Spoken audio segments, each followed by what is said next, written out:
Kylie Jenner slammed again. Oh my gosh, and Taylor Swift and Katy Perry spark collab rumors. And BTS's Jimin responds to fans. All that and more on today's DHR Weekly Recap.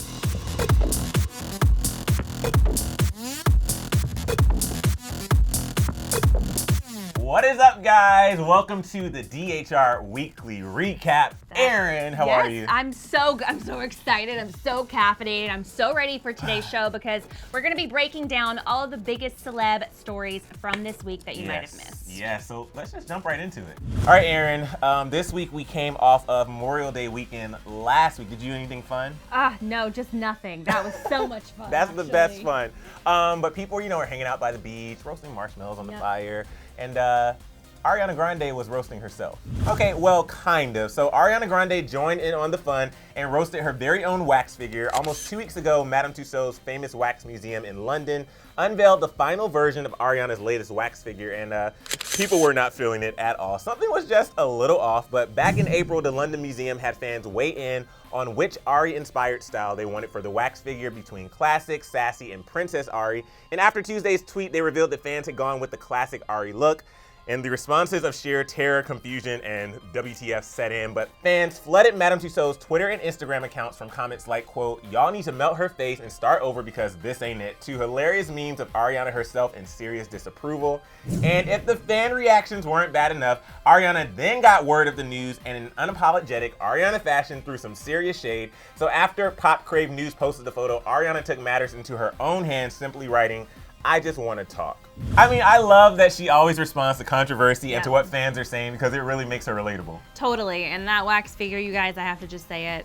It was not right. That was not right. No. But speaking of Ariana Grande, she made headlines again this week also for canceling a couple of tour dates, and fans were really upset about it. So Ari took to Instagram to admit that she woke up feeling sick, and after seeing a doctor, she is now forced to postpone 2 of her very highly anticipated shows. She wrote, "I woke up incredibly sick today, ran to my doctor here, and have been told to postpone these shows tonight and tomorrow. I'm so beyond devastated. I will make this up to you, I promise. Please forgive me, I love you, and I will be back and better than ever as soon as possible." Ariana then explained what steps fans should take with the ticket company, Live Nation. She said the show will be rescheduled for November. She later revealed the exact reason, saying, "We discovered that I had an unfortunate allergic reaction to tomatoes and my throat pretty much closed.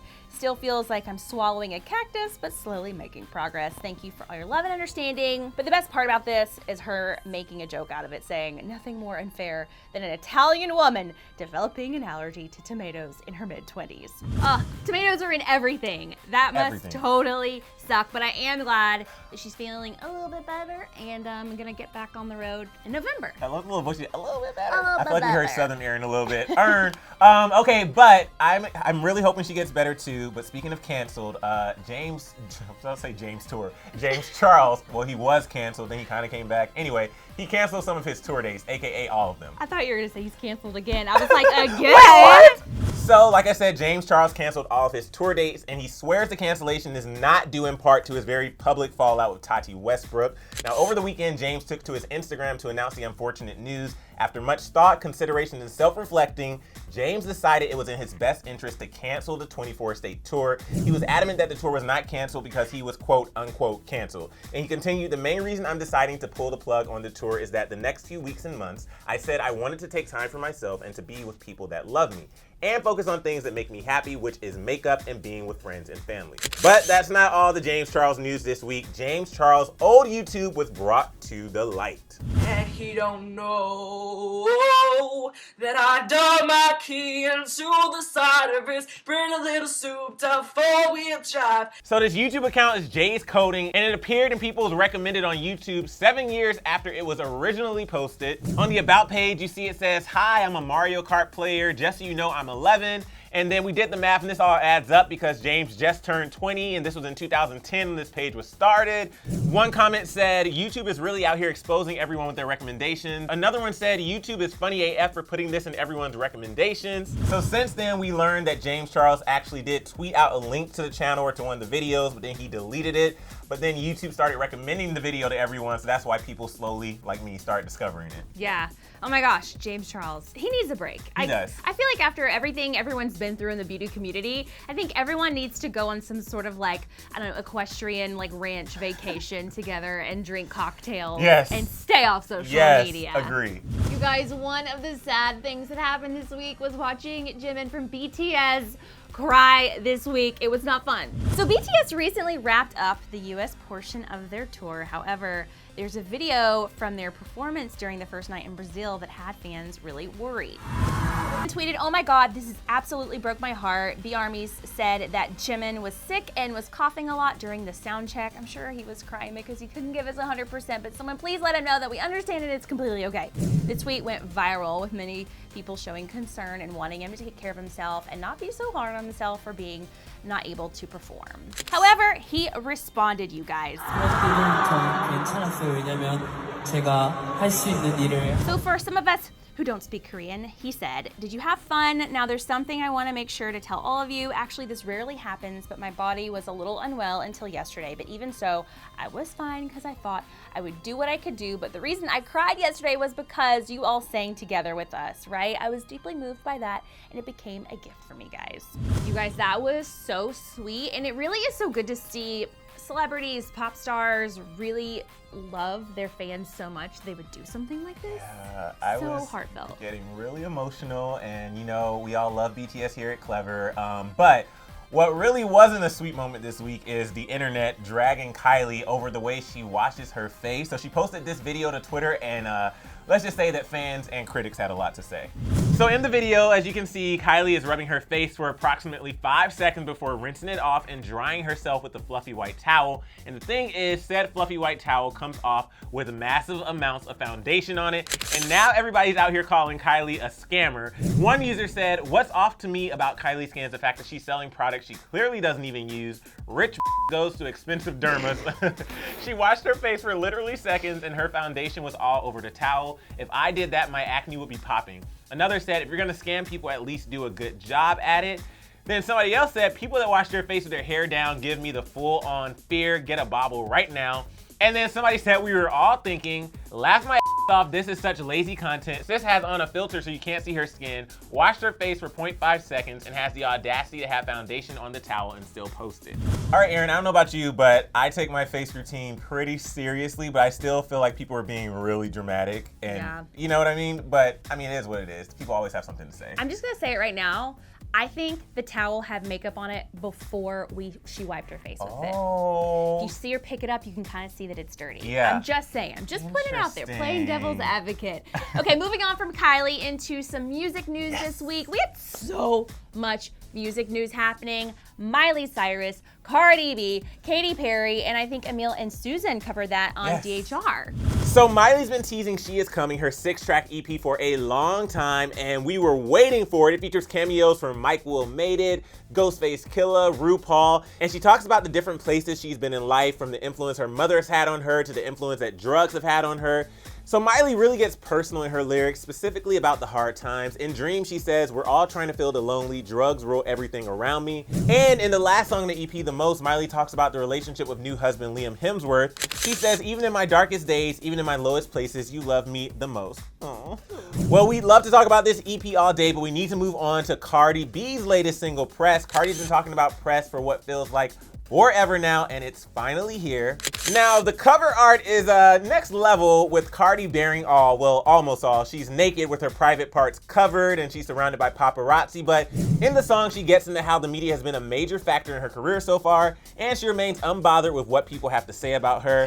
Press, press, press, press, press. Cardi don't need more press. Kill them all, put them rest. Walk in bulletproof vest. Please tell me who she gon' check. Murder scene, Cardi made a mess. Basically, Press is a banger, but speaking of bangers, Camila Cabello is coming in hot with her new Mark Ronson collab. You might remember Mark's song with Miley, Nothing Breaks Like a Heart, and now he's done it again with Find You Again. She came to Twitter after the release of Find You Again to say this song is only the first course. And in the breathy new single, Camila sings, "I'll try to pass the night away with somebody new, but they don't have a shot when I compare them to you." It's too late, it's too late. Now, ironically enough, these lyrics are pretty much the exact opposite of our final release today, which came from Katy Perry in Never Really Over. Katy talks about a relationship rekindling after a long 2 years.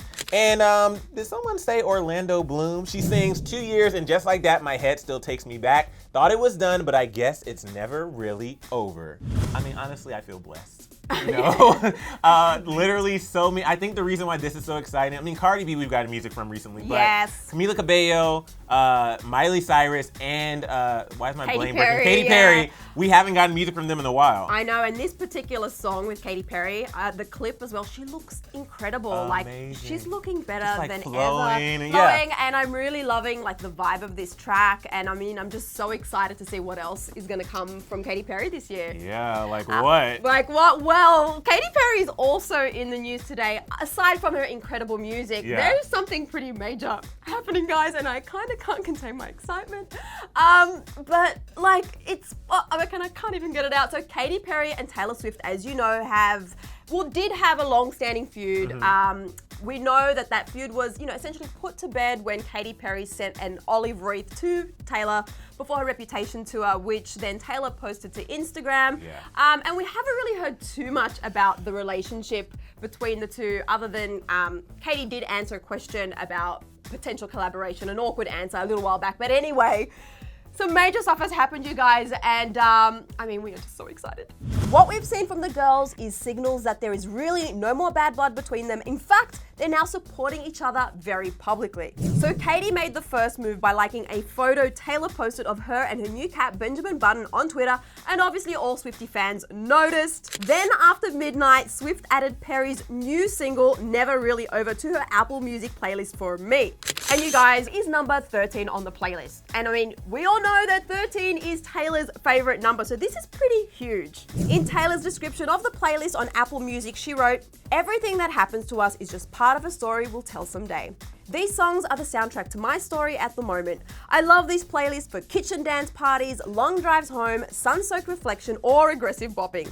All songs have been loved and appreciated by me." And let's just say, fans are losing it, you guys, especially all of us here at Clevver. On an Instagram post by Pop Crave News, who was noting the truce and basically what's just happened, one user wrote, "OMG, friendship is coming, y'all," while another wrote, "The only thing that's over is the drama, we stan." Another person tweeted, "Taylor and Katy supporting each other, I am emotional. This is the Swift Cats era." And this user said literally what we would all die for. We don't need a collab, we demand it. You guys, I really, really hope that the Katy Perry, Taylor Swift beef thing just kind of goes away in 2019. Like, this is the year that they should collab. Like, I'm just putting it out there. Totally. I love how people are coming up with these theories that they're gonna collaborate. Already collabed. It's really cool. But what's also really cool is your comments, and we're gonna highlight some of our favorite comments from the week. So mine comes from Red Ruby, and it says, "Jimin is a sensitive guy. He's not afraid to cry and be himself. I love that about him. I just hope they will finally rest after the tour." Agreed. They literally travel and tour so much, and even when they're not touring, they're performing somewhere, so they're probably exhausted. I hope they get some rest too. Yeah, agreed. I mean, I need rest and I'm not on tour. Right? This next comment comes from Kimber Flash, who said, "Kylie stayed getting sold out, so clearly it's not her fans that are complaining." So she's basically saying that Kylie sold out like that. I think within like minutes or seconds, always. She sold out. So Kylie's the last one laughing. She's laughing all the way to the bank, and everybody can complain, but the more you complain, the more money she makes. So what does she care? And I always count on Aaron to drop that wisdom. I'm just saying. You know, but guys, it's a wrap. It's a wrap for the DHR weekly recap, and it's literally been a blast. Aaron, it was so great seeing you I again. know, it's great to be back, you guys. And if you're watching here right now, hit the subscribe button, be a part of our family here. Comment in the comments, like, what was your favorite story from this week? And have you heard Katy Perry's new song? It's so good. So freaking good. Aaron, if you do a cover, I swear I'll play it on repeat. Oh my God, that's so nice of you to say. I like to support. All right, guys, thanks so much for watching, and we'll see you next weekend. Bye, you guys. All right, guys, thanks for watching another episode of DHR. And if you want to check out the last one, click right here. Yeah, I feel so short. I'm like standing on my tippy Hold on, toes. I'll scroll. And also, hit the subscribe button. Remember I said that like 30 seconds ago? If you didn't listen then, you gotta listen now. Right there.